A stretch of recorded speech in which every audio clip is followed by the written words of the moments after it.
Hello everyone, what's up and welcome back to another video. You're gonna see me in this video tier ranking all the books that I read this year. Obviously, well, it's not all the books, it is most of the books because I'm still busy with a few of them. So yeah, that is the story. You're just gonna see, I think, 84 books that I've read this year. I'm currently on book 85, so it is basically all the books that I read this year. I think the rest I'm just gonna let them count for January because I don't have the energy to read anymore. Anyway, so yeah, that is the plan. My mic does break up a lot in this video, and for that I really do apologize, but I think the premise is that you're gonna see me put books in where they should go, where I think they should go. So hopefully the rest of this is better. I don't know, because I watched the first part of the intro and I was just like, yikes, most of you are not gonna understand what this is doing, so, or what I'm saying actually. But before we get started, please remember to like and subscribe, and let's just jump right into the video.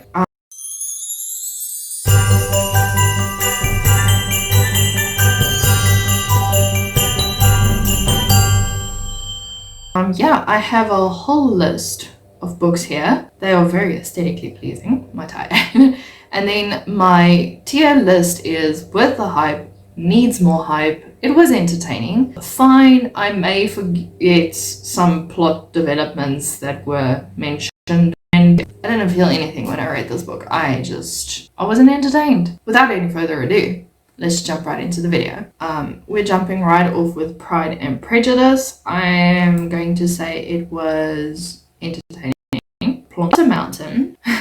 I already forgot some of its plot holes, so I had to sit and think just now what the book was about. Rock. Also, forget plot holes. I don't know. Entertaining. It really was. Ink Death, I think, needs more hype. Living with the Dead was entertaining. I really enjoyed that book. It's about a necromancer, so the other world. I may forget a few plot holes because I have already. A Virgin River Christmas was entertaining. Wow, there's a lot of Robin Carr here. Okay, Second Chance Pass. I think most of her books might be fine or it might be entertaining. I think I forgot these two, the Shelter Mountain one and the Whispering Rock, because I read it in the beginning of the year. And then Temptation Reach, I just recently read and it was entertaining. Ready Player One. It was entertaining, I would say. I think, given. Shadow and Bone, fine, entertaining. It was entertaining. Do I forget some plot holes? No, I haven't. Okay. Beginnings from Kelly Armstrong. It was fine. Ruin and Rising was also fine. I don't know, I wanted more out of the book. Glass Houses, I feel like the series needs more hype. Obviously it's young adult vampires, but I really loved it. Okay, 1,000 Pieces of You needs more hype. It's dystopian, it's time travel. I loved this book, like really loved it. Rebecca, it was fine. Can't say much of it. Paradise Valley. Oh, this is the recent one I read. What's this one? What's Temptation Reach? I can't remember. Okay, Paradise Valley was fine. Now thinking back of it, it was fine. A School for Good and Evil, World Without Princes was entertaining. Crooked Kingdom, I don't know. I think this book has been hyped, but I feel it just needs more hype. Karen Slaughter's Pretty Girls was entertaining, but not in a good way. Yeah, if you want to go check out my vlog, I'll link it up here, but it was a thriller and a half. One True Loves was also entertaining. I'm gonna tell you now, I think the biggest tier would be entertaining. Rule of Wolves needs more hype, saying it as it is. Fire and Blood, it was entertaining. It's actually in between these two, because I may forget plot holes, but Allegiant, I wasn't a fan of this one. Daisy Jones and the Six, it is worth the hype. It really is. Maybe I should move these two up. No, it's fine. Heartstopper, I'm just gonna put number 1, 2, 3, and 4 here somewhere. If I can find, there we go. I would say they were entertaining. I did forget some of the plot holes because I read it like in the beginning of the year. So it's entertaining, but I forgot about it, so I have to read them all. It's cute, but I still have to read them all again before reading volume 5. Okay, Siege and Storm, it was fine. The thing is, Siege and Storm kind of feels like that second books. It's with the second book syndrome, so I kind of forget what happened there. Wayward Girls, I think, needs more hype because that was a really good book. Before the Coffee Gets Cold is worth the hype. It was very entertaining. Ravens needs more hype. Yeah, it's about a sorority group of witches, and that's fun. A Court of Thorns and Roses, I will always say it is worth the hype. The same for Court of Mist and Fairy, it is worth the hype. The Mermaid, the Witch, and the Sea was for me. There was no entertainment in it. Most of the time I was just like, okay, I'm bored now. King of Scars, is it hypey? I think it is, so I'm gonna say worth the hype. Court of Silver Flames, it's entertaining. Yeah, worth the hype. My bad. I just need to put you there. I think I read like the whole series in one go, so yeah, we're just gonna, except for A Court of Frost and Starlight, I'll put you there. So at least we have the whole series, Okay. Middernacht by Sidney Gilroy. It was fine. It was actually very disturbing, but it was fine. River of Shadows needs more hype. Hold on. I can't remember if it's hyped. I'm just gonna say it needs more hype. I think the series is, but not the novella. And I love it. Needs more hype. The Inheritance Games, it is worth the hype, most definitely. You Have a Match was entertaining. It was about a girl who discovered she has a sister through the DNA linking tests. And they kind of like a Parent Trap kind of thing, but at a summer school camp or something like that. It is the hype. It is very cute. I really enjoyed that one. The Dead Romantics, also worth the hype. I gave it 5 stars, and it was cute and it was entertaining, but I wouldn't class it at like any of these.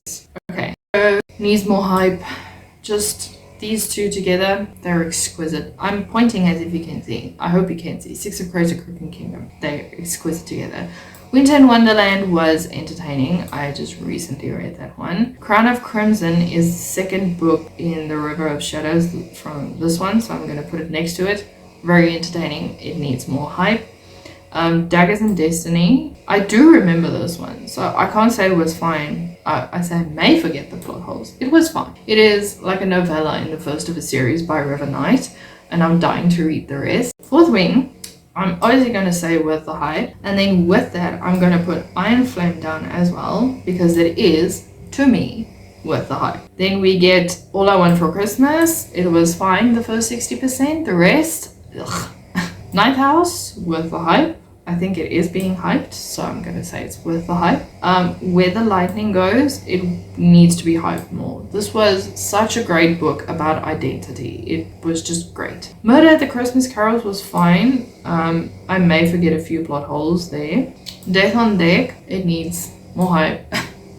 Verity Bryce books are so entertaining to me. My Lucky Store, it was very entertaining, but this is about a New Zealand girl who falls in love with a Turkish actor, and she kind of looks like his former actor. She's like a double actor. Murder in Manhattan was entertaining. Hammer of Fate, I think this whole series needs to be hyped. Hammer of Fate, Runes of Battle, and then Blood of Wolves. This whole trilogy right here, the Runesong trilogy, Hammer of Fate has another cover right now, but I saved this from Goodreads, so this whole trilogy needs more hype. If you worth the hype. Hello, Cami. Thank you.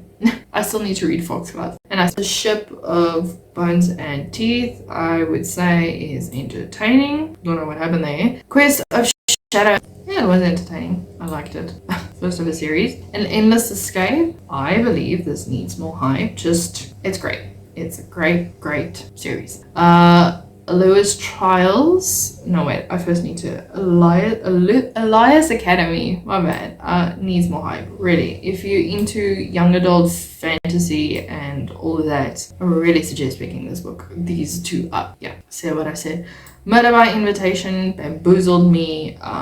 But it was very entertaining. Hollow by Karina Hall was entertaining. It's a Why Choose retelling of The Legend of Sleepy Hollow. I couldn't remember that for a second. Heart of Night and Fire needs more hype. I cannot stress this enough. This is the same author that writes Trial of the Sun Queen. Read this book. So great. Okay. Murder by Cornish Cliffs, recently read it, was very entertaining. Kai Katana needs more hype. It is dystopian paranormal fiction and it is great. Love it. The Blackout, fine, may forget a few plot holes, and also it piqued my anxiety through the roof. So, Tessa Bailey's Wreck the Halls, it is worth the hype. Race, it was entertaining. No, let's keep it at that. Okay. All the Dangerous Things, I believe this is a very hyped book, so I'm going to put it in. So, one of the two. Unfortunately, let's go Secretly Yours was entertaining. I liked it. Unfortunately Yours, also liked it, enjoyed it, all that jazz. What the River Knows, I received as an ARC, and it needs more hype, and it's worth the hype. Really, it is great. Unleashed was I only read like 30% of it, and then I DNF'd it because it was horrible for me. And then City of Stardust is a mix between The Starless Sea by Erin Morgenstern, and I can't remember what else, but it really needs more hype. This is such an amazing book. Yeah, I think that is that. Okay, so that was basically the tier ranking. I really hope you guys enjoyed it. If you did, please remember to like and subscribe, and let me know down below if the books in my worth the hype category is really worth the hype according to your opinion, or what other books do you think needs more hype, that kind of thing. And I'll see you guys in the video on Friday. There we go. Bye.